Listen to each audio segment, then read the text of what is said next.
The station where our veterans' voices are heard. MBR Talk. Hey, thanks for supporting our channel by watching and listening. Find us on the web at mbradio.us. Theme song is gonna play, and I don't want to have it playing in the background, and I don't even know. So let's check and see if the Trench Talk theme is gonna play this week. There it is.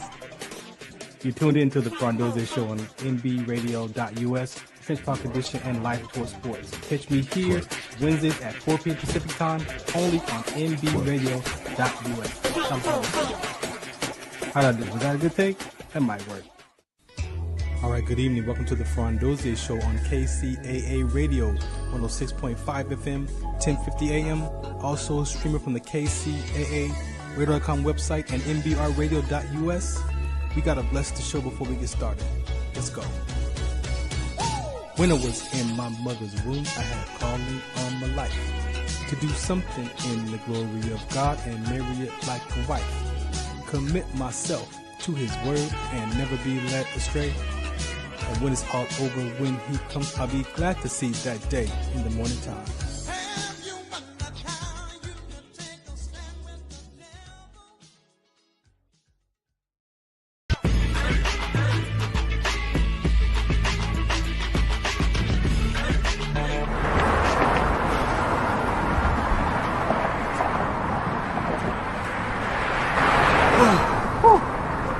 Hey, what's up, man? How you doing? I'm blessed, my brother. How you doing? I'm good, man. I'm good. Hey, did you see the game last night? Oh, that was a good game. But did you see the shot? I lost money from that shot. Oh, man, that shot was cold, I man. hated it, but it was good. Damn. What's in those jeans? You really want to know? I do. Exhaustion, muscle spasms, asthmatic issues, unexpected sickle cell trait crises. Damn. Are you serious?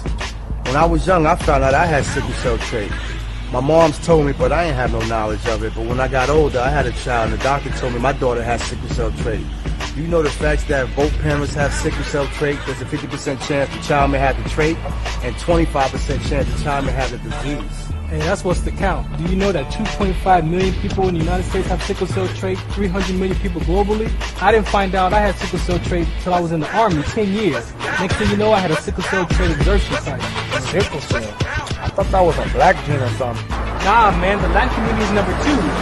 1 out of 36,000 babies are being born with sickle cell disease. You could be Caucasian, Mediterranean, European. You gotta know your bloodline, man. There is an inherited gene in our community that has been forgotten. The name is sickle cell trait. WDCONSCT, also known as What's the Count, is out to bring awareness, education, and prevention to people all over the globe. Want more information? Call us now at 323-215-5384 or visit www.wdconsct.org.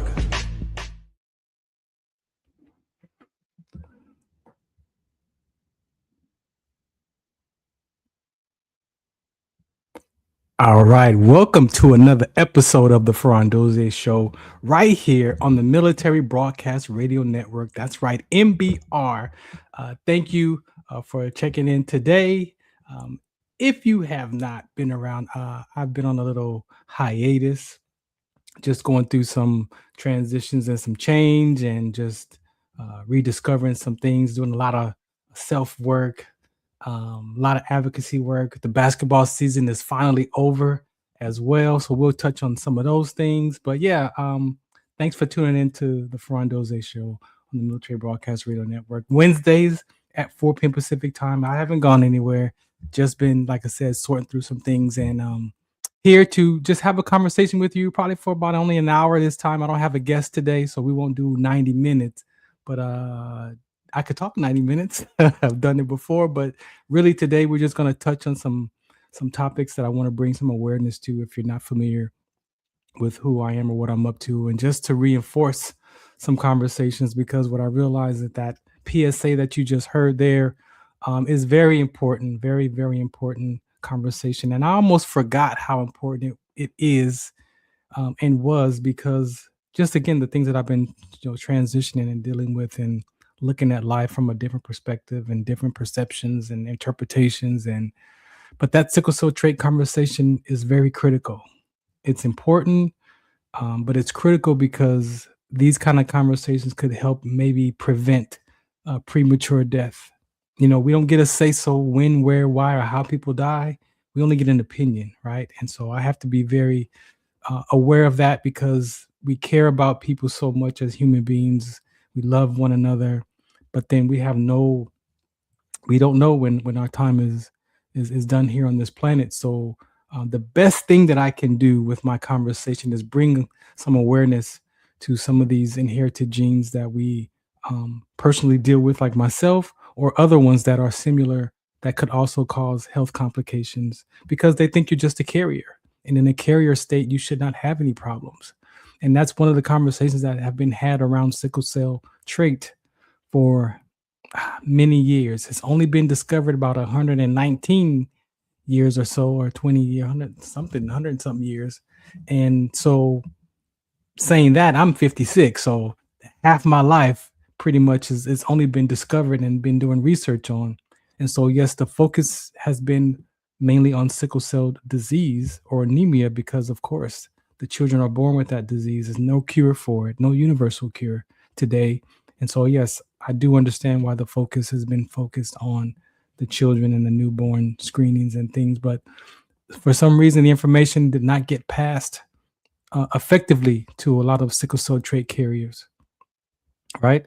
A lot of states wasn't doing testing for sickle cell trait until the late 1990s and 2000s, right? And some states still don't do sickle cell trait screenings unless it's suspected that they need to actually do that test for that family, right? So it's very important.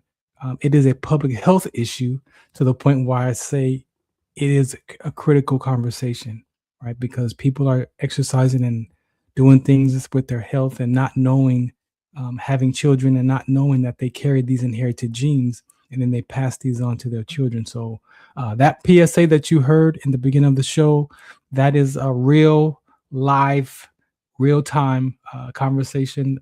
All of us in that episode PSA, those are real true life stories, from Turquoise to the singer, and even the guy who walked up on the bench, who was supposed to be on the light. He was supposed to help do the sound and lighting that day, but one of my partners, he didn't show up, so we had him stand in. And his question was legitimately a realistic conversation because he was not aware of that sickle cell trait gene, or thought it was just a black gene. So yeah, that is a real life conversation, and I'm blessed to have completed that, right? Because we don't really see that many PSAs around sickle cell trait. And so I'm glad that God allowed me to produce that and fulfill that vision that I had in my head for probably like 5 years before I even published that. And so, yeah, that is a very important conversation. So we're going to touch on some of those different aspects of sickle cell trait around another condition, which is April is Rhabdomyolysis Awareness Month. And so we're going to definitely touch on that conversation as well, since it is the awareness month. And I experienced rhabdomyolysis with my sickle cell trait exertion. So we're going to touch on that. And then we're going to just go through the clock. I have a variety show here. So we talk about any and everything, from music to sports to life to grief, whatever the conversations are that people want to have. You are more than welcome to come here and share that conversation with us, talk about it, talk from it, help give some insights. If you care about veterans, this is a military platform. So if you care about veterans and you support veterans, you are more than welcome to reach out to me at Farron Dozier on all your social media platforms and be a guest, and we'll have a conversation, right? Natural, organic. I'm not here to, cause problems or slander your name. No, we don't do that here. We just have conversations about what it is to help and support others in the areas of the causes that we care about, right? That's pretty much what we do here. Shouts out to the Military Broadcast Radio Network. You see that QR code up there? Make sure you go there. You can donate to us. They provide the platform, all of this for us. We're on Roku TV. We're on Spotify, we're all over the place. And so they provide this space for veterans to giving veterans a voice. And this is what we do here. So this is my spot, my time here, Wednesdays at 4 p.m. Pacific time, 7 p.m. on the East Coast. Yes, I'm here to share my story. So I want to play one music video. You know, the world is where it is today. As a veteran, you know, I'm looking at all the things that are going on in the world, and you know, we're in a different place. Familiar. I don't think this is the first time we can say that this has happened. But there's a lot of opinions about what's going on in the world today. There's a lot of things that are happening around the country. There are people just wilding out. I mean, there's from our children to adults. I mean, there's so much going on, and we'll dance and talk about some of that stuff. But yeah, there's a lot going on. So I want to play this for my military, for my veteran community. We thank you. You know, again, you know, people they say to me, oh, you know, thank you for your service. I say thank you for paying your taxes because I'm retired, and so you are contributing, yes, from my time in service and from my other brothers and sisters who are serving and retired. So we thank you. But if you want to really thank us for our service, reach out to us, because we have programs, we have curriculums, we have conversations that need more than just a thank you. If you really want to alter and transform the veteran suicide conversations, if you really want to touch in and tap in on some of these conversations that are life altering, life changing, we do have conversations around that. And one of the locations that I hang out with is the LBI Solutions. That conversation, if you watch some episodes, Caldwell Williams has been educating people in this space of mindfulness since the 1960s, early 60s, into the 70s, into the 80s, into the 90s, the 2000s, and even currently I'm working with him around veteran suicide. But also this conversation is not just about veterans, this is about human beings. And so when we're talking about giving foundation skills and communication skills to not just the veterans community or the sports community, but children, our conversation is a human being conversation. Human beings, there's a lot going on in our minds, right? And so sometimes we may not have gotten the foundation skills, or maybe we forgot about the foundation skills that actually allow us to experience life in a harmonious way in communication versus communicating to react or communicating to respond. We say we're good listeners, but are we really good listeners, right? And so we do have, in this aspect, some conversations that I'm blessed to be a part of. I'm his curricular trainer. Caldwell today is 92 years old. He is 92 years old, and I'll pull up a screen for that later on. But he is 92 years old and still at it.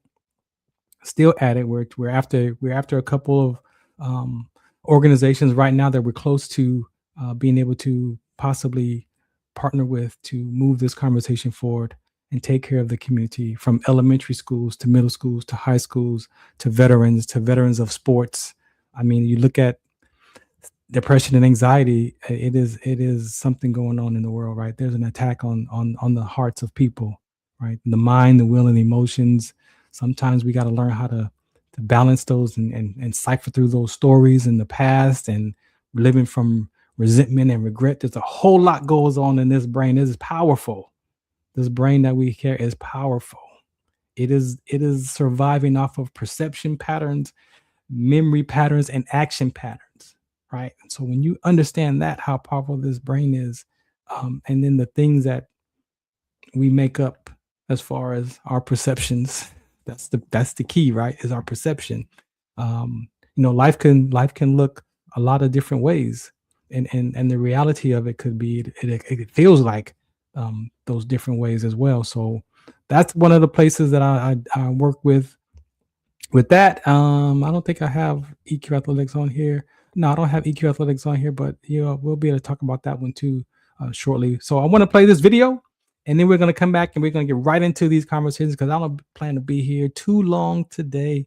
But again, thank you for tuning in. This is the Farron Dozier Show on the Military Broadcast Radio Network.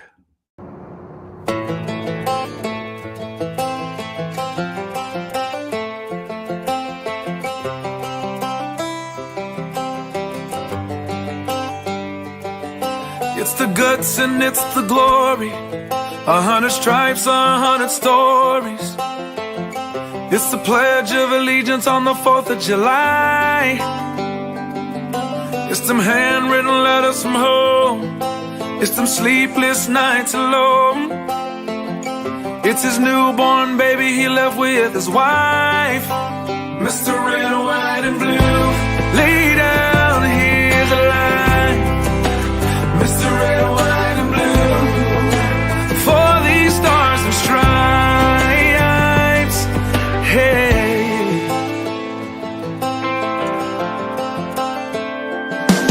From the fields of Indiana to the swamps of Louisiana, to the golden coast of California, Uncle Sam's the only family he's got. His purple heartbeat won't stop, and his 18th birthday was the day he was born. Mr. Red, White, and Blue, lay down, here's the line. Mr. Red, White, and Blue, for these stars and stripes.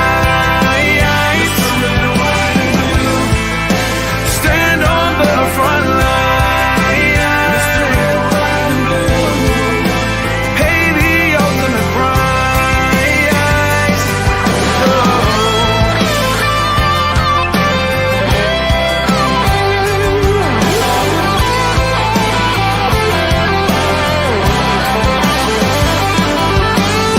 He was the man of the house when he was born. His family is proud but torn. But if you knew him, you would understand. He was raised on how to be brave, just to see the flag still wave. And then he came home with only one hand. Cause Mr. Red, White, and Blue, lay down, hear the line. Mr. Red, White, and Blue, for these stars and stripes.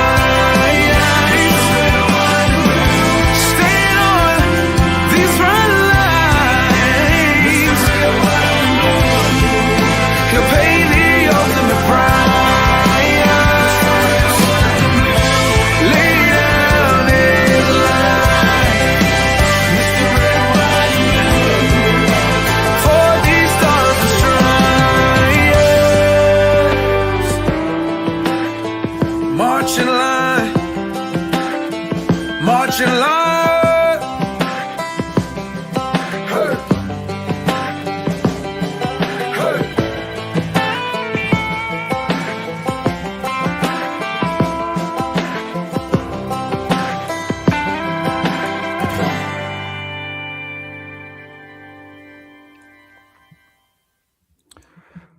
Mr. Red, White, and Blue, Mr. and Mrs., because we do honor our female veterans as well. So we don't take those conversations lightly around here. We are all service members and soldiers, male, female, men, women, and we appreciate songs like that help contribute to our conversations. So I was talking about EQ Athletics. If you want more information about EQ Athletics, you could go there. We do a similar conversation around that. We do leadership. We do sports and conditioning with EQ Athletics. And we also do my part of the conversation that I bring to the table when I'm over there with them is the emotional intelligence, a lot of social emotional conversations. And I want to say why that's important, because I actually did a talk last year at an elementary school, 3rd, 4th, 5th graders, and career day. Now, I have done career days before in my lifetime and a couple, and was asked to do a career day for this elementary school. And so I did. I went. I brought my camera because I went to TV broadcasting radio school when I retired. And I brought a PowerPoint presentation that has pictures of me from my childhood age up until adult age. And I wore my BDU jacket, right?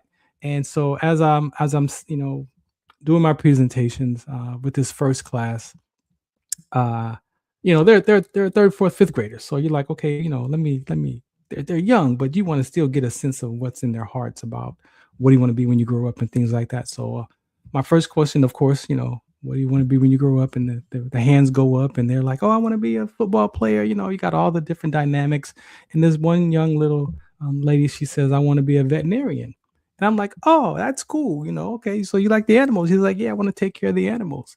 And that triggered my next question. Since we were we had the IE Hounds and we were doing our For the Love of Dogs campaign, I was like, okay, so then what's your favorite pets? And so they raise their hands and everybody's talking about their favorite pet, and it's, you know, cats and dogs and giraffes and kangaroos and all these different animals. And then this little girl in front of me on the floor, she sat on the floor and she says, my goldfish died.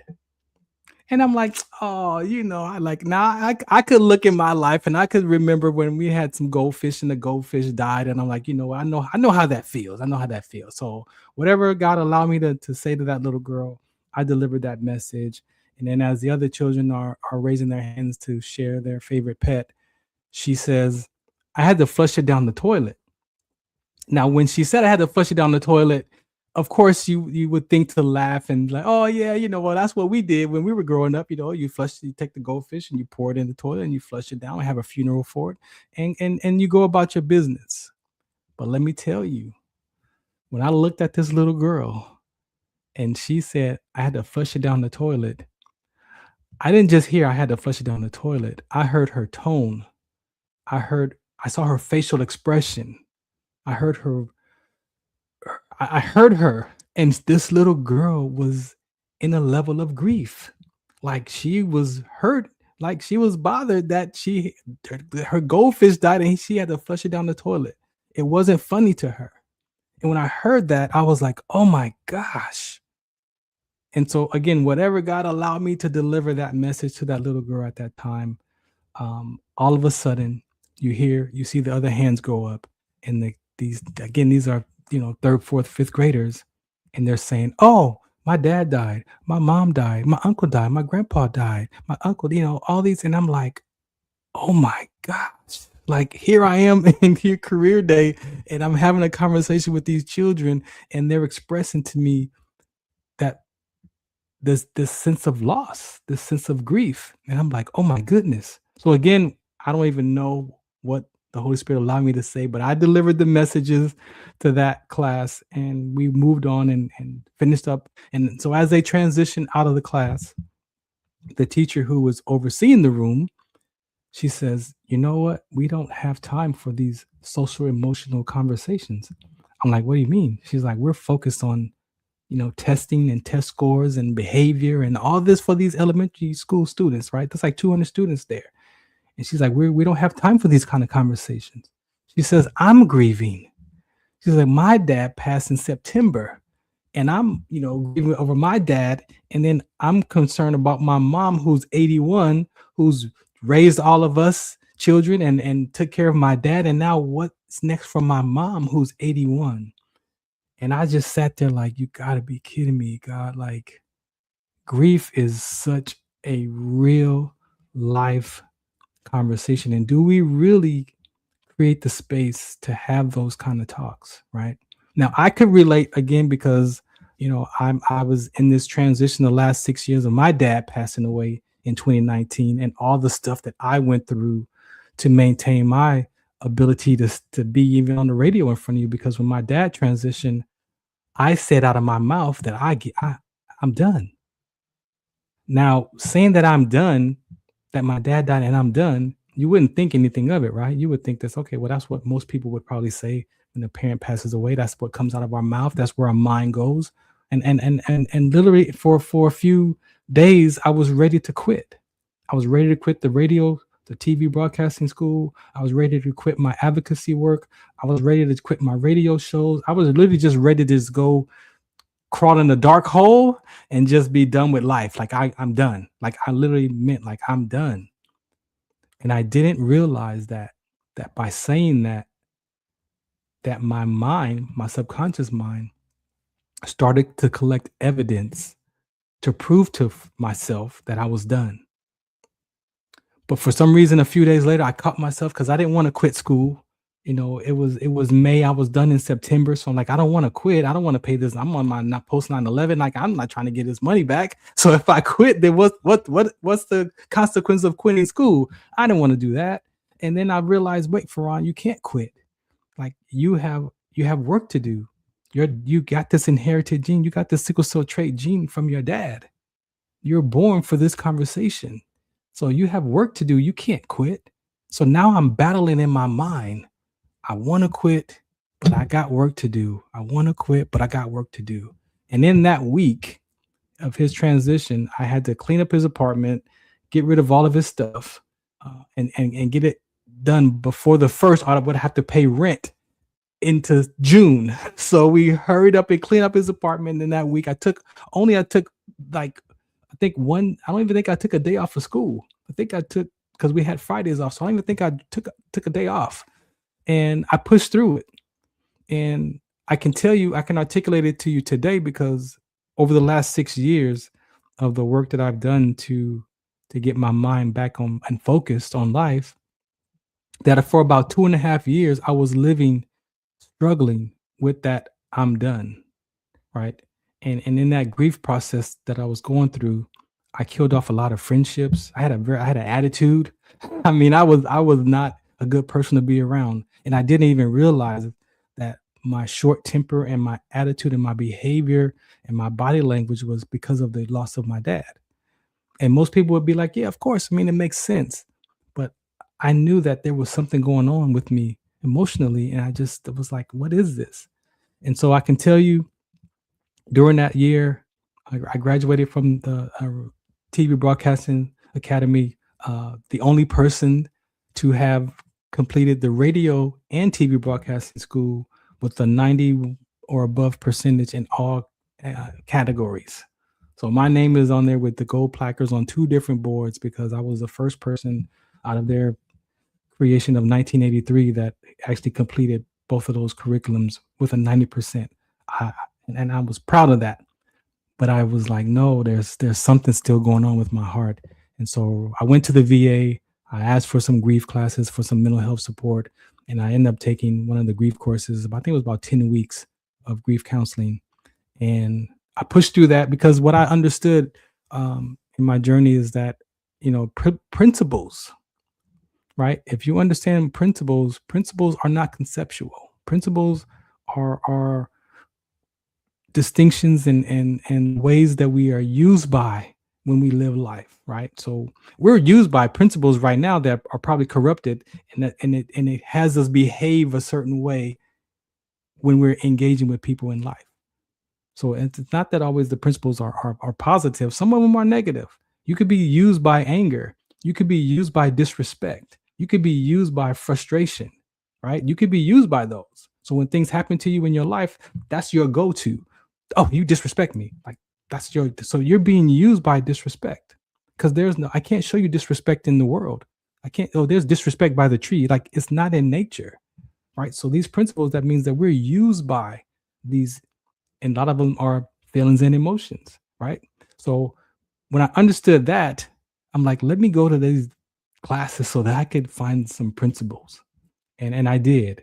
And the grief counseling definitely helped me get a better understanding of what I was dealing with, because there was times that I would just cry. There was times that I just feel like I missed my dad and I didn't, play some music or what. And so I realized that what I was doing, these other people in the class was doing the same things in their own version, right? So we all, we grieve differently, but very similar, right? Just depends on where you are in those phases. So I took those classes and I'm like, okay, I'm good. Okay, I got a better sense, and I'm gonna be okay. However, I was like, you know what?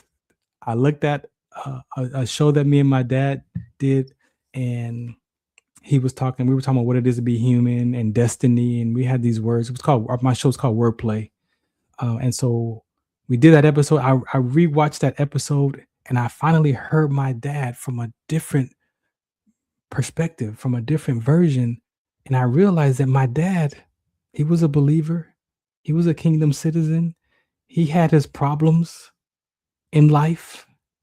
He had health problems, of course, but he was always at church. He was always talking about God and the Holy Spirit and Jesus. And so when I looked at what he was saying to me at that show in 2018, I realized, man, my dad was showing me how to live a sinless life. Like, a lot of people think this walk with Christ is a perfect walk. We strive to be perfect, but my dad was an example to me that this is how you live a sinless life. You practice sinning less. And so as I sat with that interview, I saw me and my dad do, and I was looking at inland life. And then I started looking at, well, how much time do I have left? How much time do how old am I going to be? And my grandson was born 2 weeks after my dad passed.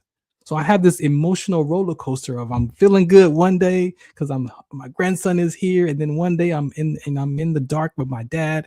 So I'm on this roller coaster ride of life, if I could describe it that way. And I started looking at, well, how much time I got? How old am I going to be when I pass? How old is Aiden how old is my daughter's? Then I started to worry about my own life mortality. And then I remembered, you know what? I was in church before. I grew up in church, probably since I was born, because my grandfather was a reverend and a pastor. So I was born into this conversation. And so I walked away from church at 21 years old. And here I am at 49. And I'm like, you know what, God? Oh man, you are the God of my grandparents, of my mom and my dad and family members. I'm like, I've heard that this is not about a religion. I heard that this is not about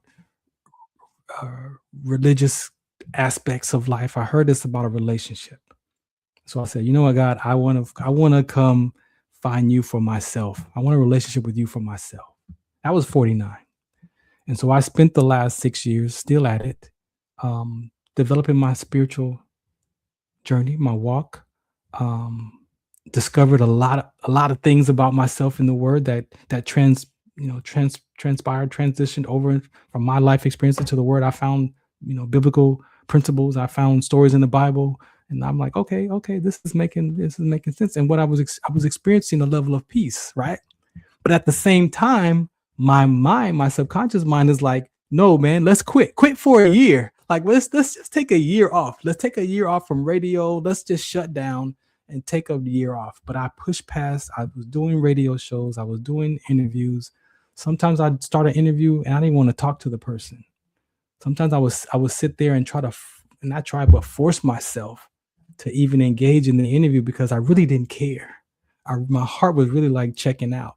That's like how deep I was in that grief. And then all of a sudden I just started looking, and then I realized that, you know what? The Bible are also principles. Those passages, those stories, all the messages and the parables that Jesus Christ that he shared about the sower and the seed and the vine, like that all started to make sense to me. And I heard people say, you know what, Farron, you got to get knowledge, understanding, and wisdom, right? You got to get wisdom from the Word. Like that's the process. You got to get your knowledge, you got to get your understanding, and then the wisdom is you take the knowledge and understanding and you apply it to your life, and then you practice the Word, live it. And I'm like, okay. But when I went to MOR, the Ministry of Reconciliation, I heard that it's not just your knowledge and understanding and the wisdom, but you got to get comprehension. So when you read the Bible and you get the thous, those, and the they, and then you got all these parables, and you got to, you listen to these, reading these stories and all these passages about Moses and all these things. It's like, now I'm looking for comprehension. Like, what is that? What is that? What are they saying? Like, what does it mean? Like, oh, okay. Then pastor's like, you know what? You gotta put your life in the Word. You don't just read it for the stories. You gotta put your life and look at how that looks in your life. And when I did that, that was what they call the revelation. So when you get the knowledge and you get the understanding and you get the comprehension and you get the revelation, then you can apply that wisdom to your life. And I can tell you, I don't have it all figured out. I still got a lot more work to do, but I can tell you that my life has opened up since I've been in church. And what I realized is I was feeding my soul with the mental health and the personal development classes. Like I was feeding my soul, but my spirit was starving. I wasn't feeding my spirit being. And so I balanced it out. I balanced out my life with the spiritual conversation, and I balanced it out with the personal development and the cognitive behavior and the grief. And I have all these different tools, Caldwell's education. I have all these different tools, and now, I'm building this. Imagine a toolbox that has, 100 tools in it, right? Now, some of those tools still got the plastic on there. If I look in the toolbox, there's some tools that I haven't used yet that I've been only using of what matters to me at this moment of my life, right? So there are still some tools that I haven't applied, like a toolbox. But the ones that I have used, let me tell you, they have been effective. And what I realized is like I don't want my soul to lead my life. I already know what I'm gonna get if I let my soul. If I live from my mind, will, and emotions, I'm gonna be all jacked up, and I know what that feels like. And so what I did was I realized that I'm a spirit being. I possess a soul, and I have a mind, will, and emotions, and I have this body that I get to experience and talk to you and touch stuff in the flowers and all that. That's what my body does, right? So if I put that in order, some people say mind, body, soul. I'm not here to say which is wrong for you, but I'm saying for me, when I put it in an order, because God does things in order, I'm like, you know what? If I'm a spirit, then I have a soul and I have a body. So then that's how I'm going to say it out of my mouth. I'm a spirit being, I have a soul, and I have a body. And then I looked at it a little bit deeper when you start talking about mental health and those other conversations. It's like, oh, wait a minute. I have a spirit, I have a soul, but the soul has a mind, will, and emotions. Oh, wait a minute. But the mind has a conscious mind and a subconscious mind. So then, wait a minute. So then I have a spirit, I have a soul, but I have a mind, and I have a conscious mind and a subconscious mind, and I have a body. So then I expanded that view for myself, and I started looking at each one of those. And I can tell you today, I'm in a way better place around this grief conversation. I now live my life. I filter what the world has to say through my personal development, through the cognitive behavior, all that grief stuff. And I take all that grief stuff after I flush out what the world says about, because the world has a lot of opinions. After I flush out what the world says about it for what Farron has to say about it, then I have to take what I say about it, and I filter all that through the tools, the principles that I've applied to my life for my soul. And then I take that and I filter that through the word. And I can tell you, like a filtering system, by the time I take those conversations from the cognitive behavior and the personal development and even Caldwell's and the grief, I could tell you a lot of that stuff lines up with the word. It just may not be the same language. So then I saw that, well, wait a minute. A lot of the things that the world is using came from the Bible. Those are principles. Maybe they might change the word. Instead of saying repent, some may say turn and change your ways. Right. So when I saw the language, I'm like, oh man, like this is the same thing in the Bible. So I'm like, okay, cool. So what I'm gonna do is I'm gonna live my life and filter my life through what the word has to say. And that has been a blessing. I have found another level of peace. I'm still here. I'm still on the radio. I'm still doing my advocacy work. I'm still maintaining. And what I can tell you before I complete this segment is there are in the Bible, they're called Beatitudes. And the first Beatitude is the kingdom of God is for those who are poor in spirit. Blessed for those who are poor in spirit. That's for the kingdom. I'm badgering that. But that's when I saw that was the first Beatitude, that the kingdom of God of heaven is for those who are poor in spirit. Well, guess what? I could admit to myself that I had, as I said, I was feeding my soul, but I was poor in spirit. And so that allowed me to then put my life in order. Those Beatitudes helped me understand that, yeah, you're on the right track, because I came to God because not for fire insurance, but I came because I was poor in spirit. I was dealing with my own life. I was trying to control the outcomes of my life. Like I got to maintain this. Like, how am I going to stay alive? And when am I going to die? And that was me being poor in spirit. So my dad's passing, allowed me to look at God, look for God, and be like, you know what, man, I want to find you. And I was poor in spirit. And then the second beatitude is blessed for those who are mourning, because they'll be comforted. So not only did I admit that I was poor in spirit, but I was also in mourning. And so for those first two beatitudes for me that I got this is 2026. So that was probably late 2025, like December, November. I got that for myself. And I realized that, well, wait a minute, man. Like, I am actually in a pretty good state of mind right now, because I really realized that those beatitudes was actually what I was looking for. Like, those beatitudes is actually what helped me maintain and stay alive. And if you go and read those, there's a total of 8 of them. I went and I looked at all 8 of the beatitudes, and I was like, you know what, man, I actually experienced each one of those in this last 6 years of doing Bible study and being in church and living life and applying those principles to my life. Like, I've touched on all 8 of those beatitudes, and I'm like, oh man, this is something important. And so now I'm looking at the beatitudes, because your be attitude, what are your attitudes? And then we go back to what I started in this conversation. What are you being used by? Sometimes we're used by our attitude, and your attitude could be, I was told my attitude was a little bit funky at times, right? So when you look at your attitude, what are you being used by? Are you being used by those frustrations and upsets and disappointments and shames? Is that what's driving you? Sometimes that's what drives us.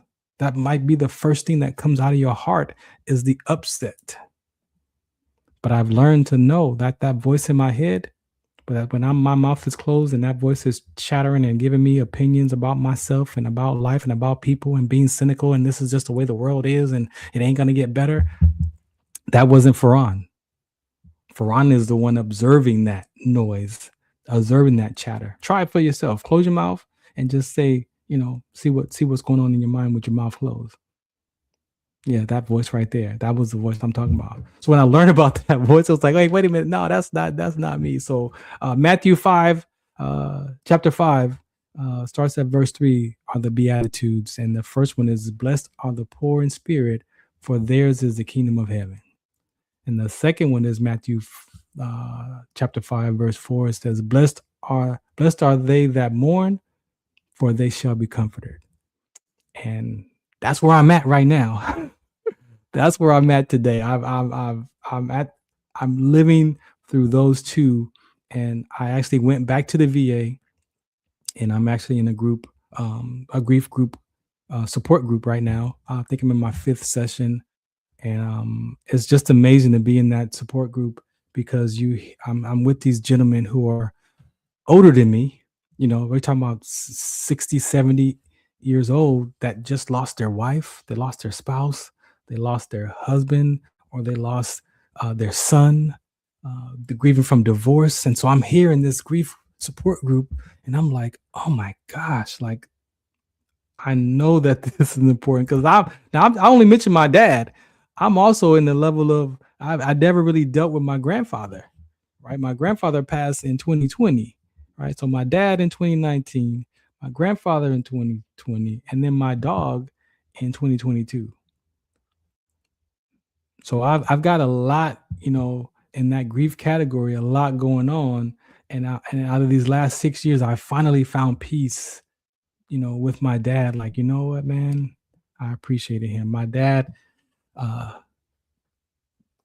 loved me. I made up a story at 5 years old that my dad didn't love me. And I lived like that for 35 years until I was 40, when I took those classes. And I realized that my perception of my father was all corrupted, that he did love me. Now, he did the best he could with what he had. He was 20 years old when I was born. He was a baby. I had my first daughter at 23. So now my dad was 20. So then how could I hold all of that upset that he didn't love me and he didn't take care of me when he did the best he could with what they had. And just getting that other side of that view, of that perception, of that interpretation of my father, I was able to get my dad back before he passed. I reconciled with my dad before he passed. I can only imagine what it feels like to have a level of resentment or regret of that parent when your parent passes. I know what it feels like to have resentment and regret, but for a parent, I don't even know what that would feel like. I know it could be hurtful. I know it could be, you could be in a space of hurting or upset, or now you're disappointed because you didn't get a chance to say what you needed to say to them. But I can tell you, it's not too late. It might take a little bit extra to get past that resentment and regret. You might have to go and get a piece of paper, and just write out what you would say to your mother or father today. And it just pour your heart on that piece of paper. Find somewhere to go. If you got to go to their gravesite, or go to a space in your room, or wherever you got to go to the park, and someone maybe that you have confidence in, and read that document out loud. Read that paper out loud. Maybe you might have to read it 4, 5, 6, 7, 8 times. Cry as you're reading it. Cry through it. Cry. Keep reading it over and over, and you'll see maybe about that 5th time that you read it, the tears will be gone. And you'll be at peace because you've been able to get that stuff out of your heart. You get to get that stuff out of your mind. Now, I'm not going to lie to you. I almost had a level of regret with my dad. Almost because he passed away over the weekend, and we didn't find him until it was like 4 days later. And so my mind tried to beat me up and say, well, you didn't call him. You didn't call him. You didn't call him before he passed away. You didn't talk to him. But I talked to him that week. But my mind was like, but you didn't call him. Remember, you was going to call him on Monday. You was going to call him on Tuesday. You didn't call him on Friday. You didn't call him on Saturday. You didn't call him on Sunday. And I remember when we found my dad, when I went to go see my dad, I grabbed his cell phone and it was unlocked. And I remember when I had scrolled through it before, but I remember my cousin said that her and my aunt, my dad's sister, was on the phone with him that day, like that morning on Friday. They talked to him that morning on Friday. So I grabbed his phone and I powered the phone on. I looked at it and I started looking at the call logs. I'm like, okay, wait a minute. Here's the call that he was on the phone. He was on the phone with them at this time. And then there was a space where everything else was either a missed call, no more outgoing calls, just missed calls. There was missed calls on Friday. There was missed calls on Saturday. There was missed calls on Sunday. There was missed calls on Monday. The caregiver's missed calls was there. And she was the one that found him on Tuesday morning. So when I challenged myself, because now I'm living from these principles, so I have to challenge I've challenged my mind. I have to challenge those thoughts. I have to challenge how I'm thinking to myself. I have to challenge that voice in my head. And I'm like, wait a minute, hold on. If that was the last time he was on the phone, and it's Tuesday when we find him, if I would have called him Friday night, was he going to answer the phone? No. If I called him on Saturday, was he going to answer the phone on Saturday night or Saturday? No. Sunday? No. Monday? No. Tuesday? No. So then what am I holding on to? What am I holding on as a resentment or regret that I didn't talk to my dad? When I know in my heart that we were complete, I know that if I ever said anything to him and I gave him attitude, I would call right back and be like, you know what, Dad, please forgive me. I didn't mean to act like that. You didn't. It's not this. I'm upset about something that's not even about you. And I was taking it out on you. I know I've done that. That's how I get to be with my dad. So when I looked at the phone log, I'm like, no way, man. You can't carry that. You can't carry that weight that you didn't call him. And that was the last thing that my mind tried to hold on to as a regret or resentment to myself. So I'm saying that you can still do that work. You can still heal. And if your parents are alive today, please reconcile. And I went to my mom and dad for forgiveness. I went to them to ask them to forgive me at 40 years old, for them to forgive me. I live by Malachi 4, 5 and 6. And 6 is that we can return our hearts of our fathers back to the children and the hearts of our children back to their father. Or let there be a curse on the land. Y'all know that? And it's also in Luke 1:17. It's in the Old Testament and Malachi, and then it's also in the New Testament. And what the Holy Spirit showed that for me is that was what I did. As a child, I went to my parents and said, please forgive me for how I treated you. Now, I didn't say that behaviors changed. They didn't change. I didn't say that I held on to any of the stuff that I made up about them that I thought was true, that how they treated me.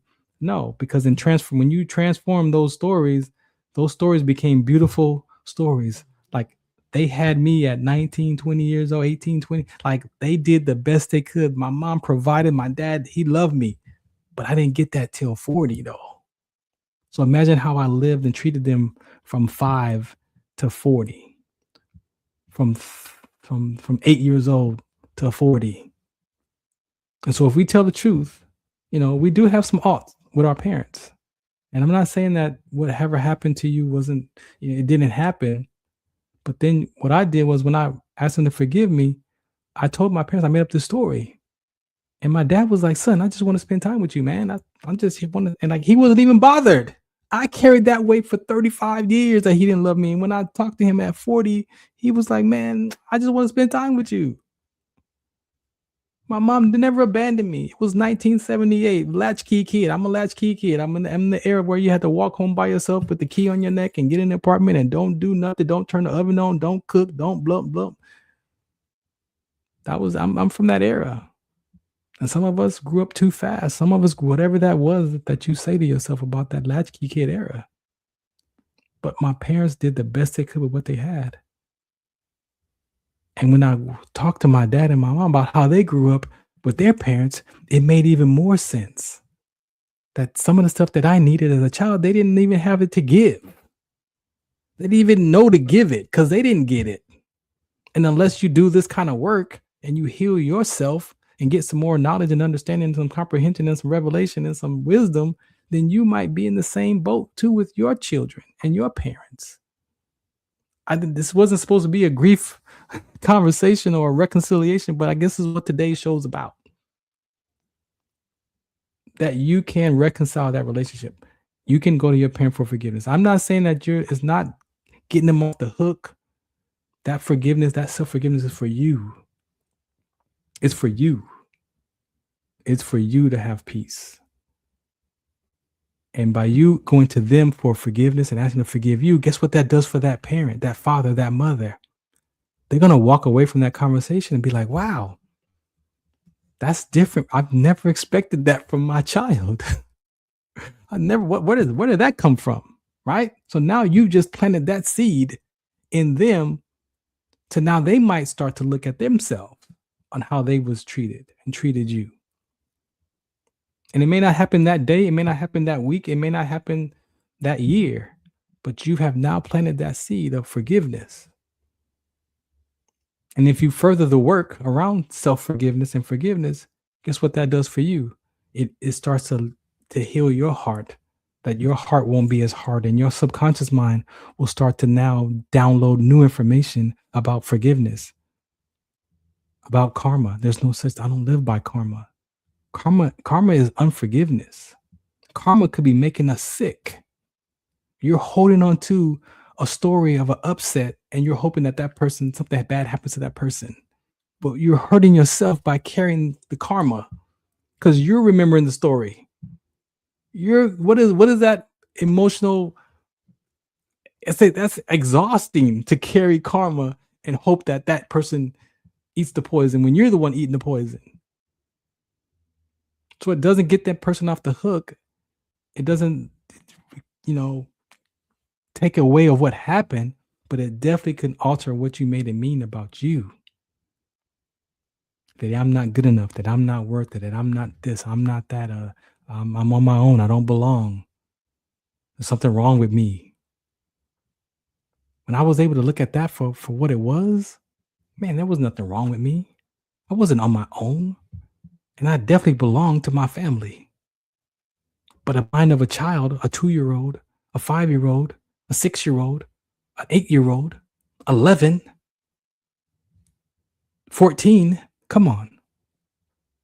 What do we know about time at those ages? What do you know about relationships at those ages? But what we don't understand is that the brain is developing inside the womb. And then when birth happens, that child is developing and that mind is giving meaning to life. That brain is going to give a meaning. If you don't pick me up and I'm crying as a baby, guess what? Then my mind is already wired to make it mean something. So I might cry harder, or I got to find or it might be a different cry. So when you pick me up, when I cry like this, and then you pick me up, then I know what cry to use. And then you know what cry to pick me up, right? That's communication without language. So imagine as a child that some of the stuff that we thought that happened to us emotionally wasn't really emotional. It was just that my parents didn't have the knowledge about that. They didn't understand about child development. They were children themselves. I'm 56, still trying to figure out what it is to be an adult right now. Like, how could I hold that against them? So I'm asking you, whatever that is with your father and your mother, you could be the one that transforms that relationship. My dad never changed. My mom never changed. I altered how I listened to. I didn't change either, because I'm still the same OG is still in there. But I made a commitment and I altered my behavior because I found principles that challenge my behavior. The cognitive behavior. For my veteran brothers and sisters, I recommend that. Go to CBT. That was one of the ones that I took, that it took all those stories in my head and I had the challenge. Is that exaggerated? How many of these stories are exaggerated? And I looked and I saw that these stories were exaggerated to the max. But I had so much evidence. I had proof that I was abandoned. I had proof that my dad didn't love me. I had proof that I had all this proof that the girl didn't like me. I had all this proof and evidence and the feelings and the emotions and the body sensations. And you couldn't tell me no. I know that they don't love me. I know there's something wrong with me. I know that I don't belong. I know I'm not good enough. I know I'm not worth it. I got proof. Now, corrupted information. So you might want to go to your parents to find out if they're still alive, and your grandparents. If you got your grandparents still alive, go and ask them, what was life like when you grew up? To your grandparents. How far can you go back? You got aunties and uncles that grew up with your parents, with your mother and father. Go back and find out what was life like in their environment, what they saw. Go ask your grandparents, what was your dad like? What was your mom like when they were children? And you guess what? You get a sense of, wait a minute. It's no wonder we call them generational. They call them generational curses. I call my conversation generational consequences, because those are emotional consequences that get passed on into your own version. And it's real life. And we see the suicide rate. I'm not a therapist. I'm not a psychologist. I'm a patient advocate. But if you look and see the suicide ideation, the numbers, what is going on? I'm proof that those classes can work. I'm proof that the word of God works. Your truth will set you free from what? Your truth is going to set you free from your own stories, from your own lies that you made to yourself. And then with that word, who the Son sets free is free indeed. So I've been transformed by my personal development classes and those other curriculums and principles. But some of the things that I was dealing with, I've been set free from. I've been delivered from it. I've been freed up from it. Some of the stuff I have a better understanding. So now I can check my behavior, because now I got to practice. I got to practice perseverance. I got to practice self-control. I got to practice kindness. I got to practice love. Like those things I got to practice. But some of the things that I was dealing with are gone. Like they're gone. They're gone because I used the word. So whatever you have to find out, but you got to find something that you can challenge your mind up against, outside of how you think about yourself and other people. Because you're always going to be right. I said it on my show yesterday. Your mind is always going to be right because it's trying to protect you, to keep you safe. You wonder why life always turns out the way it turns out, because you're the one making the decisions, perception patterns, memory patterns, and action patterns. You're going to do what you did 10 years ago to survive that same feeling of what it felt like to be disappointed. When it feels like disappointment is coming, when it feels like shame is coming, when it feels like embarrassment coming, you're going to feel like I gotta go do this. So yeah, that's your mind. That's your subconscious mind. That's where we have our deep meetings with ourselves, the subconscious mind, the heart of us. That's where you go have the meetings like, you know what, man? Oh, last time I did that, man, I was embarrassed. Oh, no, we don't want to feel that. We want to feel that? No, we don't want to feel that ever. I don't want to feel that ever. That's what I said about my dad and my mom. I don't ever want to feel that pain in my gut again. And then I began to behave a different way to avoid that pain. Now I'm pretending like I got no pain. Some people say you put a mask on. However you describe it in life, we see how we talk about it. We talk about it, but do we talk from it? Sometimes you got to put your life in that conversation. You can't dance around it and describe it. No, sometimes you got to be willing to put there it is right there. Thank you, Holy Spirit. You got to be willing to put your life in the conversation. If you're not willing, then it's going to be conceptual. It's going to sound good. It's going to sound good for them, but not for me. Oh, that sounds good for him, but that's what you're probably saying right now. Oh, that sounds good for him, but not for me. I can't do none of that. I can't do that word. Oh, no. Yeah, because you're not willing. You're not willing. Sometimes it feels good to have a little chaos. I feel alive when there's chaos. Chaos, though. Why do we have to have chaos to feel alive? Why do I have to go off on somebody to feel like I'm in control? Why do I have to treat people a particular way to feel better than them? Do we have to be like that? No. So this is just one aspect of my life that I talk about, especially with EQ Athletics. So that goes back to our curriculum with EQ Athletics that I get to deliver some of these messages with. It's very, very important conversations. And I hope that you heard something for yourself. I really hope that you take some time to just self-reflect, self-examine yourself. For my veterans, brothers and sisters, or family members, that work will soften your heart. It will soften your heart. I said I wasn't going to be here for too long, but it's already an hour. That it can soften your heart. That work, those principles can soften that perception, and you get just another piece of that puzzle, and you realize that, man, no wonder my mom couldn't give me that emotional support, because she didn't have it from her dad or her mom, or she made it mean something else. Like then you start making like, wait a minute, man, my heart is corrupted. My mind is corrupt. We download, and you can't like a computer.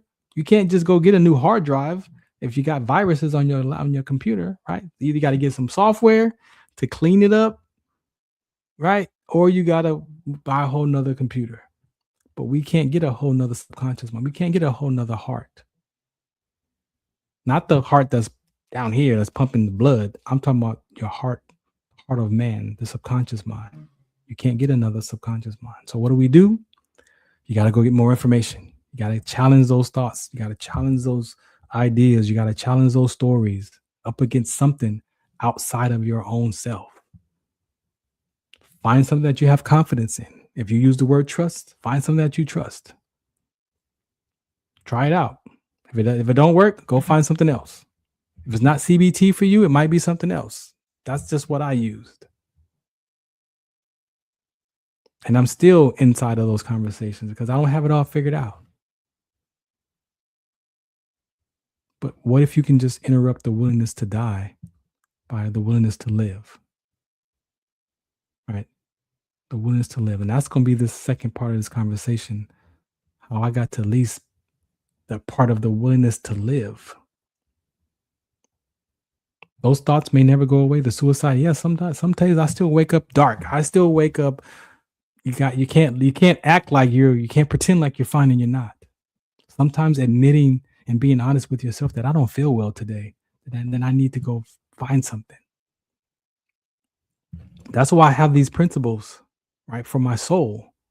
Right? It wasn't wrong that I was feeding my soul. I'm not telling you it was wrong, because what that did was it softened my heart. So if I wake up in the morning and I'm in a dark space and I'm not even looking at the word of God, or I'm not even trying to go to the church part, guess what I have though? I have cognitive behavior. I have the therapy. I have Caldwell's education. I have the other personal development education, that my mind could then go to something else that's been in my heart that say, hey, no, wait a minute, man. Remember? Yeah, you can't sit here and just be in the dark all day. Oh, I did learn that, you know what? Sometimes I just do have to be here and sit in the dark and let it pass. Sometimes when I'm in grief, I got to go sit down and just let that grief pass. Sometimes you got to experience those feelings and emotions. But if you can experience those feelings and emotions in your right mind, then your body can do what it do while you're sitting there, and you can let those things pass and then get up and do what you need to do. And that's what I learned. When I'm in grief and I'm out of it, I gotta get back to my life. That's how I maintain myself to be in front of you, because I realize that when I have those emotions, I have those feelings, when they pass, I got to get back. I'm not quitting. And that's interrupting the willingness to die. Interrupted it. And how? By this conversation we're going to have up next. So I'm going to play this PSA right here, and then we're going to come back and we're going to touch on the awareness month of the rhabdomyolysis. I got some stuff. I'm going to put up my website so you can look in. I don't want to just be talking about it and you can't see nothing. I should have actually brought up that stuff. I'll put it up about my inspirational reads too. But yeah, we're going to play some PSAs real quick, and then I'm going to wrap it up with the awareness month of rhabdomyolysis and sickle cell trait and play these PSAs. All right. I appreciate you for hanging in there. I hope you've heard something for yourself. If you have any questions, hit me up at Farron Dozier. Again, I'm not a therapist. I'm a patient advocate.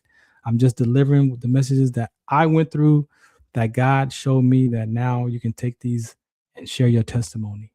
And maybe that might be enough for somebody else to look in their life and be like, you know what, man, I don't want to live like this either.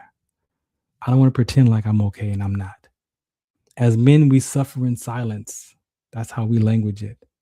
A lot of, I don't know, women, I'm sure women do too, but I'm not a woman, so I'm not going to generalize and speak for women. But for men, I know that we suffer in silence. And suffering in silence means we don't have the room to express ourselves. We don't have the room to say, I'm hurting. We don't have room to cry, because you can't cry. You can't do this as a male. You got to be strong. You got to be proud. You got to blah, blah. That's exhausting, emotionally exhausting, to be a human being and you can't express yourself because you're labeled as a man that can't be A, B, C, and D. You can't do that. You can't cry. Let me tell you, that doesn't work. It might have worked in the olden days. Did it though? Did it work in the olden days? No, it didn't work, because it's still being passed on. It's still being passed on to generations, and our children today are dealing with it. The same thing that we dealt with, they're dealing with the same thing on another level. On another level of it. And if you recognize that, you can clean up your life, go back and help someone else. Your story might be the story that softens that person's heart. You might plant the seed, or you might water a seed. But we know God does the work. But you might be a planter or a water. You might water a seed in somebody's life. That might just be enough for them to be like, you know what, man? I might need to take a look at my life. This is the Farron Dozier Show, the Military Broadcast Radio Network, right here, Wednesdays at 4 p.m. Pacific Time. Check out these PSAs. Zetovia salve, made from natural and organic ingredients, good for inflammation, poor circulation, hemorrhoids, yeast infection, lip sores, dry coughs, eye pain, minor cuts and bruises, and ready to purchase at botanicaherbalco.com. botanicaherbalco.com. Botanica herbalco.com.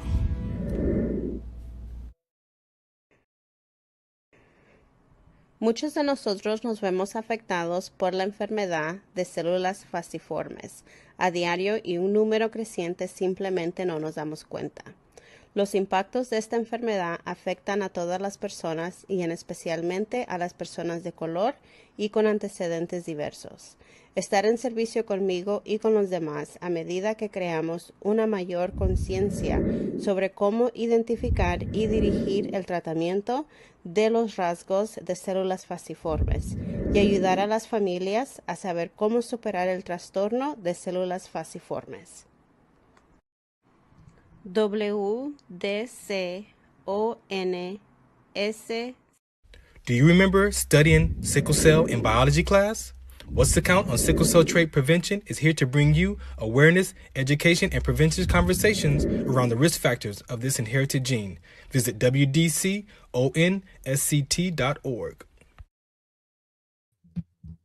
All right, welcome back to the Farron Dozier Show on the Military Broadcast Radio Network. Again, thank you for listening in for that first hour.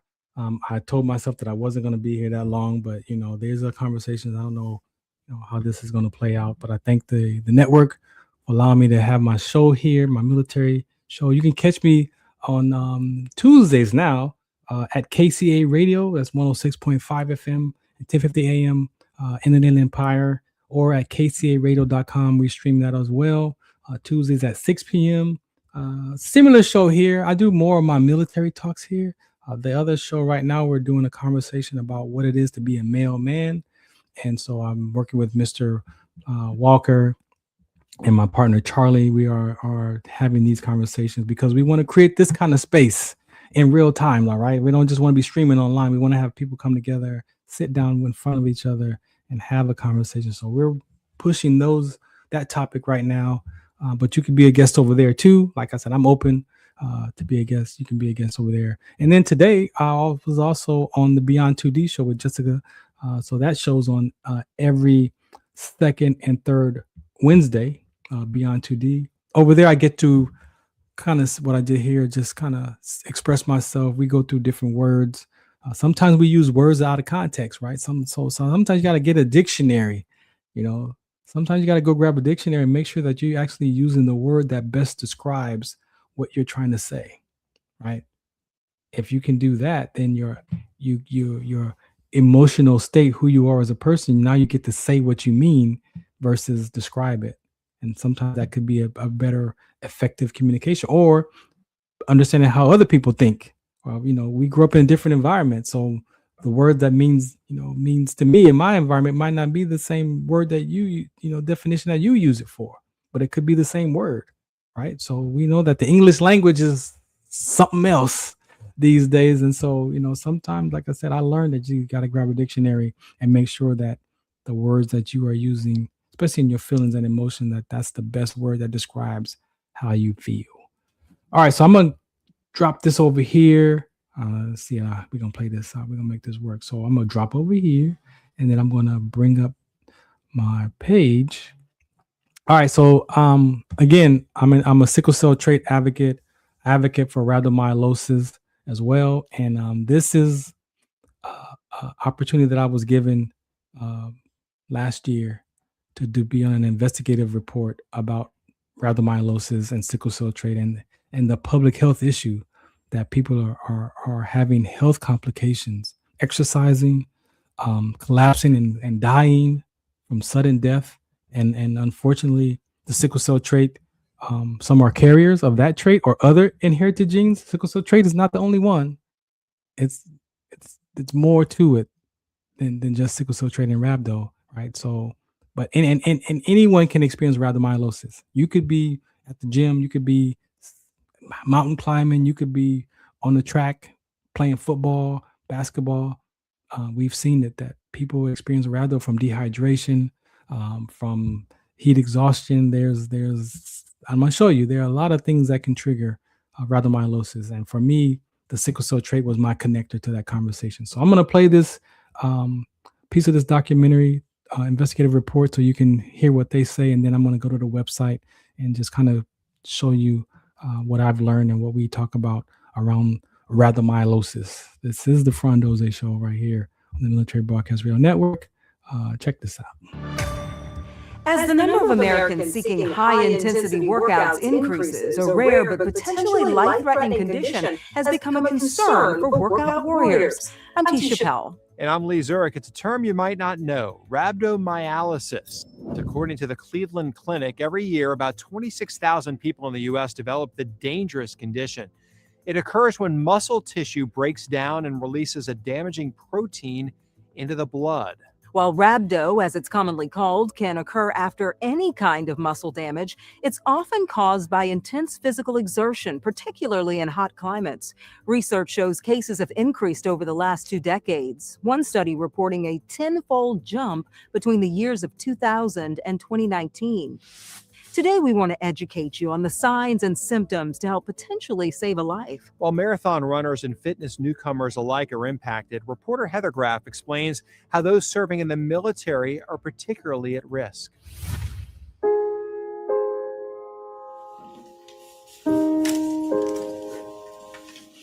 I just known early on that she was a special kid. This is her. As Kenya Evans tells it, her daughter Kiera had long dreamed of joining the armed forces. Her heart set on following in her father and brother's footsteps. I was very proud, and I just supported her on her decision. In 2019, at 20 years old, the Louisiana native enlisted in the Navy. She just was happy to do it. But weeks later, a tragic and unexpected incident at boot camp near Chicago. Kiera collapsed during a physical fitness assessment. They said that she was in the hospital. She was in critical condition. And I'm asking them what happened. And they said that she fell during the 1.5-mile run. Within hours, Kiera was gone. How do you even begin to process that as a mother? You don't. So I didn't get a chance to be by her bedside. I didn't get a chance to tell her I love her. I didn't get a chance to do the things that mommies do. According to Kiera's autopsy report, her cause of death was exertional rhabdomyolysis. Do you think branches of the military are pushing these recruits too hard and too far? Yes, they definitely is. Nobody signs up to die. That's not what they signed up for. The condition is triggered by strenuous exercise that causes skeletal muscles to break down, often during activities like running or heavy lifting. In severe cases, it can lead to kidney failure and even death. Experts say the muscle injury is rare and largely preventable, but recent data from the DoD's Defense Health Agency showed an overall increase in cases in the military between 2019 and 2023. That final year, more than 500 service members were diagnosed, with nearly half hospitalized. It is definitely an issue, and it's out there. Dennis Schofield is a research exercise physiologist. He used to work for the U.S. Army Research Institute of Environmental Medicine, where he studied the risk factors for rhabdomyolysis. We know that the Marine Corps maintains the highest PT standards, and it shows consistently, more than 2 times the exertional rhabdomyolysis risk than the Air Force or the Navy. And the Army's up there too. In fact, according to the Defense Health Agency data, cases in the Army increased by nearly 30% over the 5-year surveillance period. But across all branches, recruits had the highest risk of exertional rhabdo, with rates 6 to 10 times greater than all other service members. We have recruits coming from high school. They may or may not be that physically fit, and most of the training occurs in the summer months. That last point, an important one, as 3/4 of rhabdo cases occur during warmer months of the year. So you're much less likely to see it in someone who's been training and who's built up that tolerance. Dr. Derek Fine of Johns Hopkins University School of Medicine says early recognition and treatment are crucial, with symptoms ranging from urine discoloration to nausea to muscle swelling and soreness. Is there a sense of urgency? Yes, because you don't know how severe it is, and if you get it early, you can usually prevent all the complications. And the main complication is really kidney injury or kidney failure. According to the Cleveland Clinic, kidney injury occurs in up to half of rhabdo cases. My kidneys are at 50% each. It's a complication Former Sergeant First Class Farron Dozier experienced firsthand while serving in the Army in 2006. Everything was spinning like a million miles an hour. It happened during an Army physical fitness test, right after the final sprint of the 2-mile run. Farron was rushed to the hospital.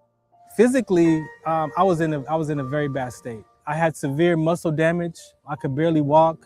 But the mindset of a soldier, you don't complain. He survived the ordeal and tried to get back to his old self, but says ongoing health problems ultimately led to his medical retirement in 2013. I had a lot of mental and physical pain at that time. And the pain is still with him today.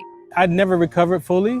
I still deal with the vertigo. If I move too fast or I move my head too fast, I could still trigger it.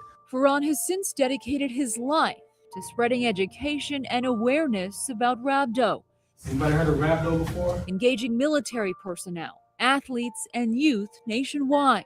You can experience it, or you might be the person that saves that person's life. Given the intense mental and physical requirements, Farron says it's a conversation that's especially important in the military. There's a lot of push-ups, there's a lot of mountain crawls. It's the repetitive drills. Soldiers and military personnel are our number one human asset.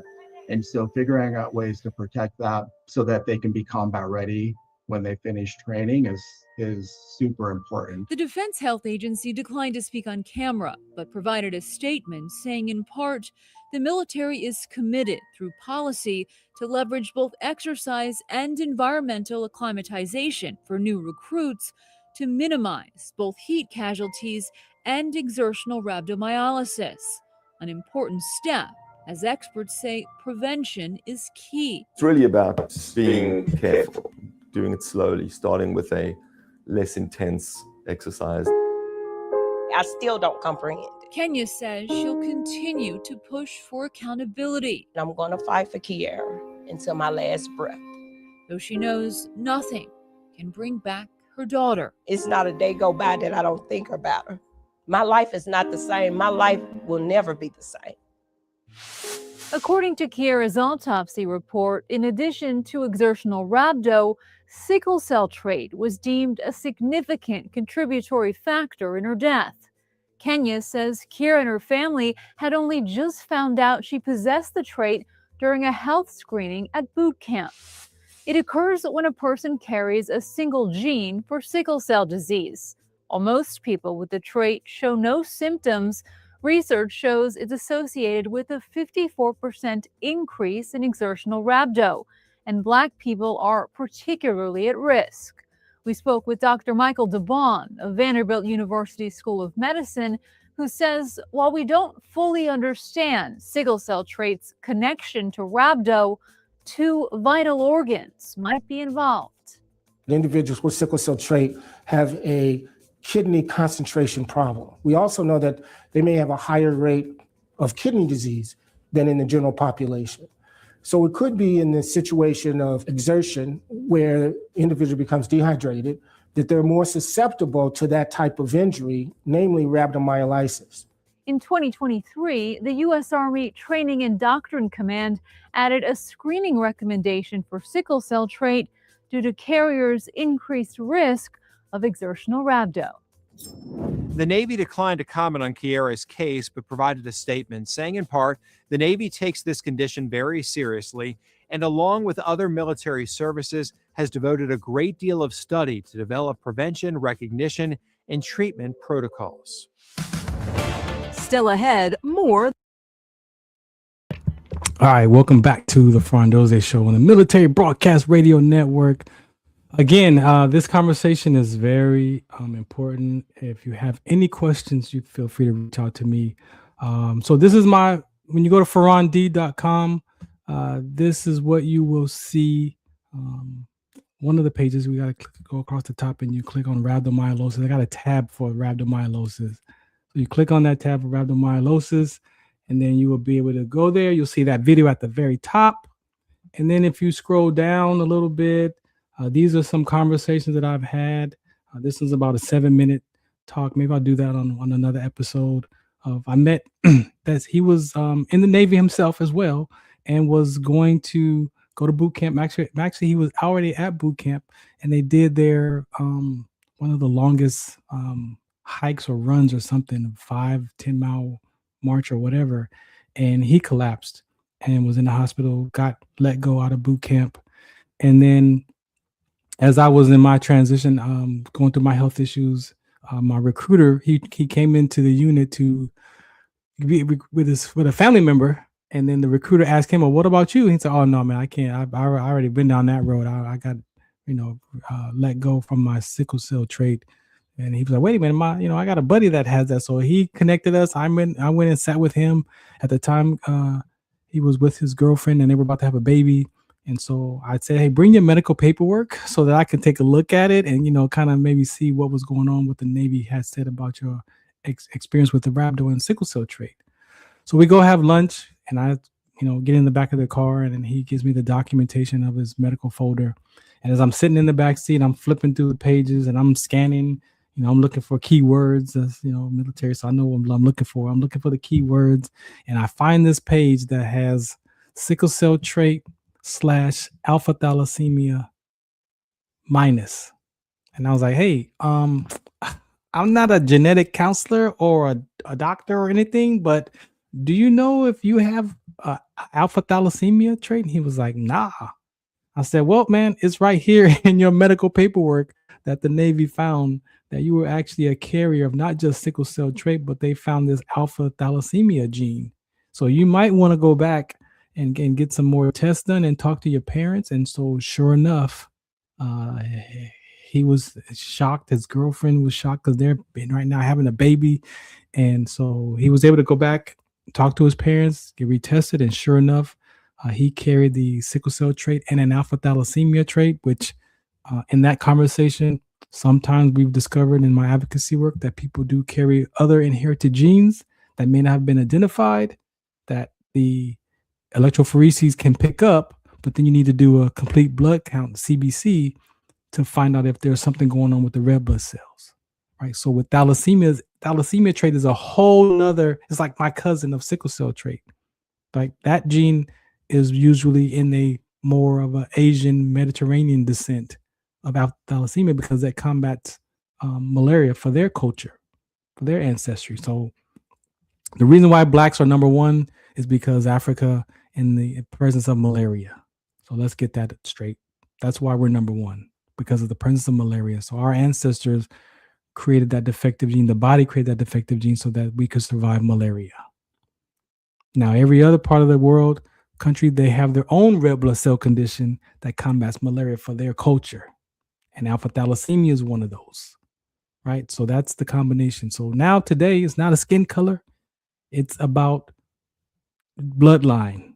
And if you have ancestors in your bloodline that malaria was present in their area, then you could have that gene passed to you, right? So that's what his story was. And I've got more others just similar to that, right? So I did that interview with him. This is me speaking at the military base. Let's play this one real quick. What is that? That's all a minute though. This is one of the times. This is at Camp Roberts. This is where I continue to go. I've been going here for the last 10 years for speaking there at Camp Roberts. So I'm gonna play this 1 minute, almost 2 minute clip.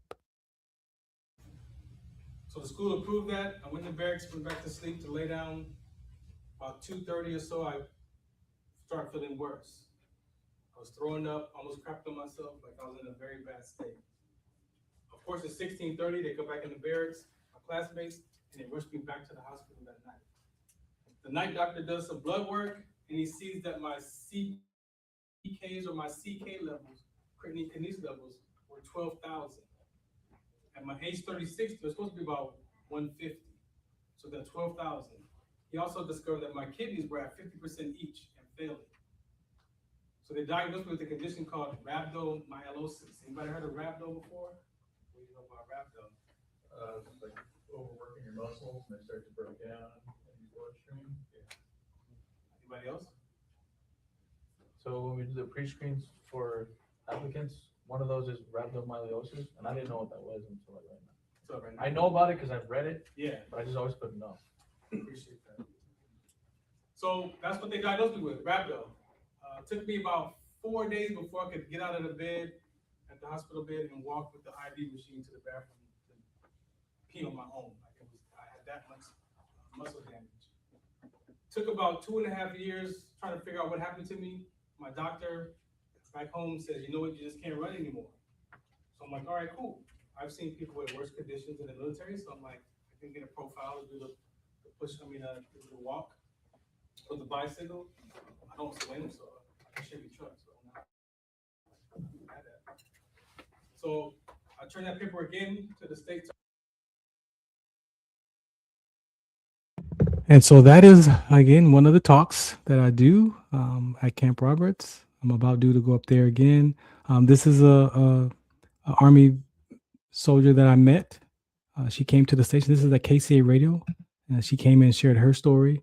That's about a 10-minute talk. So you can go to the website and listen to those if you would like to. But this is my page that I talk about rhabdomyolysis. There's so much that they're trying to figure out what's causing it, what the risk factors are, especially with sickle cell trait. So I have these things broken down. But then here in part 3, these are the inherited genes associated with rhabdomyolysis. So we've got sickle cell trait is number 1 up there. But people who walk around and may not know that they have a gene called G6PD, a glucose deficiency, that could be a trigger with rhabdomyolysis. And then you have all of these other types of muscle conditions, muscle diseases, muscle disorders that people are walking around with. They may not even know that you are exercising and you could have these inherited genes that could be triggering the experience of rhabdomyolysis. Right. And so I list about 17 different inherited genes on the website that could cause or trigger or be more susceptible of triggering rhabdomyolysis. I can't say that that these are the cause of it, but when the body is under stress, exercise, dehydration, or one of these genes get activated or get triggered, these are the type of genes that you could be carrying and have no idea. And I've met people, I've interviewed people that have had a couple of these and figured out that that was their trigger in rhabdomyolysis. Inherited genes is one, right? But there could be cholesterol medication. There could be, you could be dehydrated. You could have a virus. You could have the flu. You could have a cold. There are different things that can trigger those conversations. This one right here, this is when I was at LA Talk Live back in, I think this is like 2017. I interviewed Dr. O'Connor. He's at the military college right now. He's the one that actually implemented the rhabdo screenings and the sickle cell trait screening to start to protect the soldiers in the Army from these episodes so they can figure out what's going on. So I actually went there and was mailed off my blood work to him. So I contributed to this study for African Americans in the military so they could do a study on the blood and figure out what is going on, why some of us with sickle cell trait have these complications, some don't, right? So that was a part of the study. I appreciate him. I email him, he'll respond to me. We talk, and so I'm doing my part on my end is what I can contribute and help while he's actually putting these policies together and these documentation so that soldiers in the Army can be protected, right? So these are some diagrams. When you Google Rhabdo, you might see some of these these things here. There's a thing about the military and the exertion with rhabdomyolysis. And then this is the health and safety piece that I really talk about mostly is the sudden death, the skeletal muscular disorder, the impact on the body, the inherited genes, the blood work, and then the CDC, what the CDC has to say about that even as well. So that is the basis of the rhabdomyolysis talk. April is Rhabdomyolysis Awareness Month.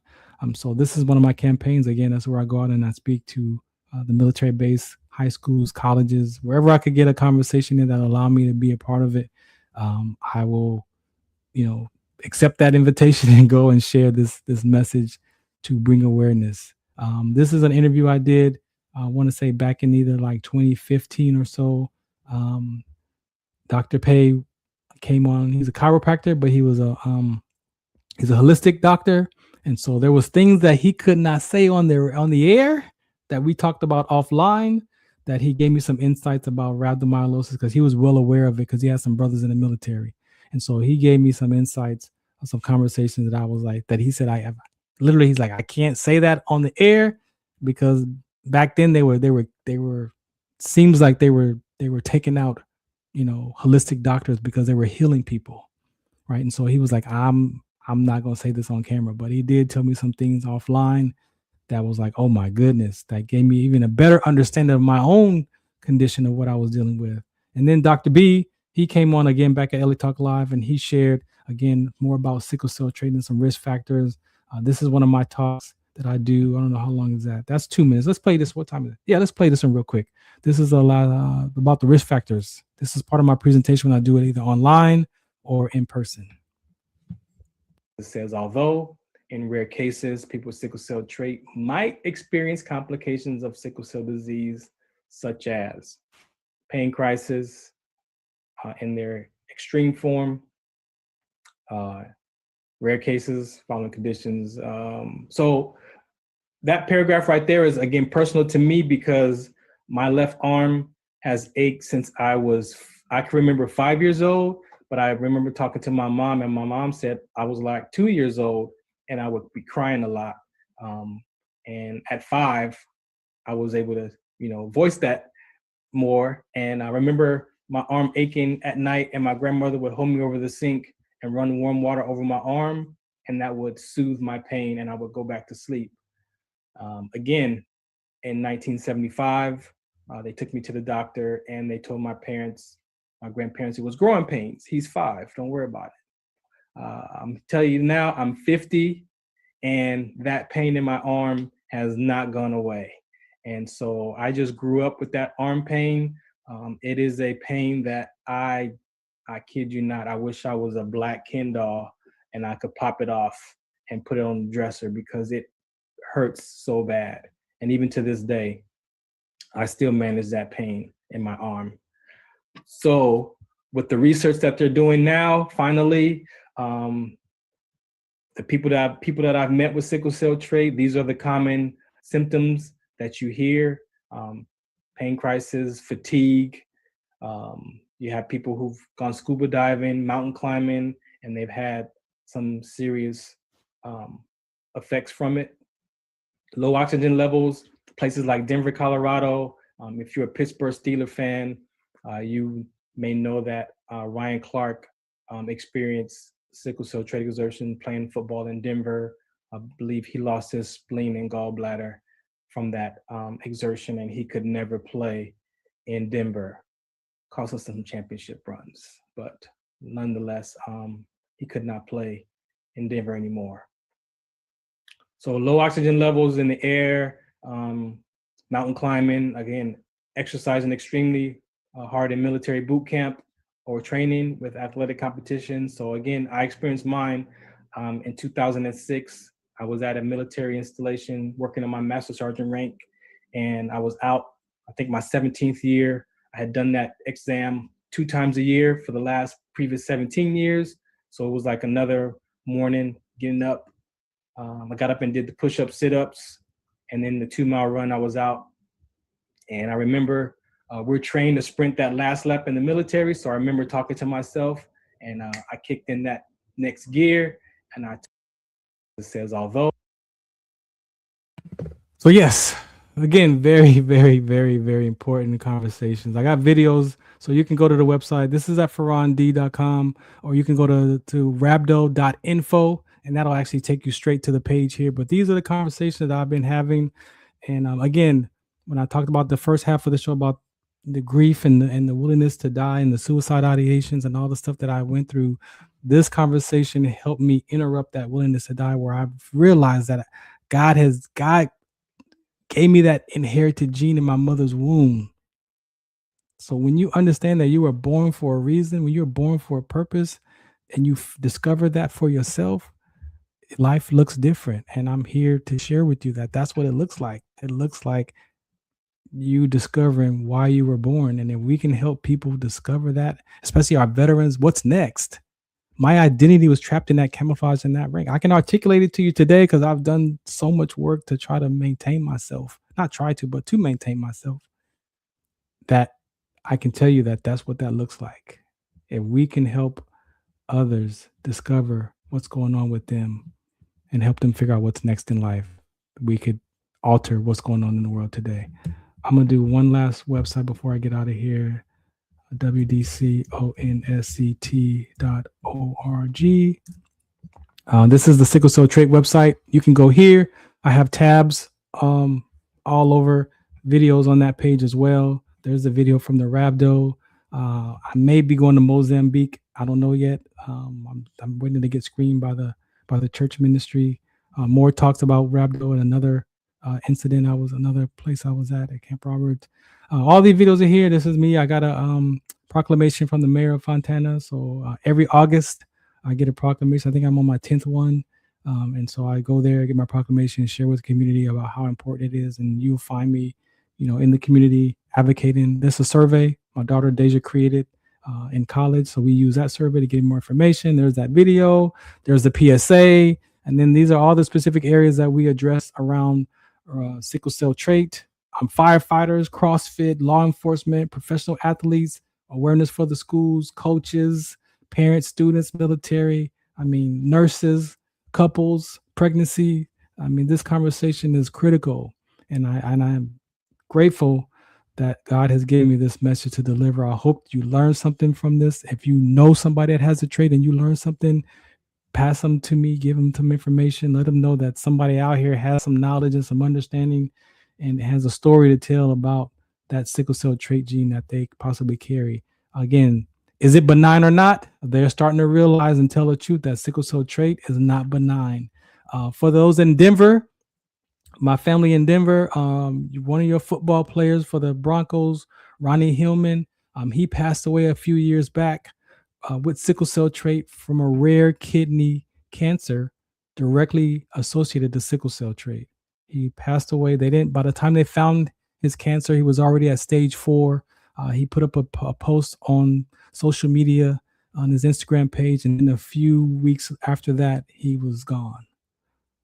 And when you look at that world, like, okay, that's professional sports. How did they not catch that rare kidney cancer by him playing football in Denver? Denver is one of those places that, is not a really good spot for people with sickle cell trait because of the elevation, right? And because of the low oxygen, right? So again, this is important. I know it's critical. It's definitely a critical conversation, and I'm just thankful that I'm God has allowed me to share this conversation with y'all. All right, I'm gonna get out of here. I got like 3 minutes left. Again, if you have more questions, you want to be a part of that, you want to be a guest on here, you got something to say, hit me up at Farron Dozier on all your platforms. And again, farrond.com is where mostly you can find a lot of this information. It'll lead you to somewhere where I'm at as far as what I'm up to. You'll find the tab for it. And then the WDC on SCT is with focus on sickle cell trait. You could go there and get some information. So again, thank you for today.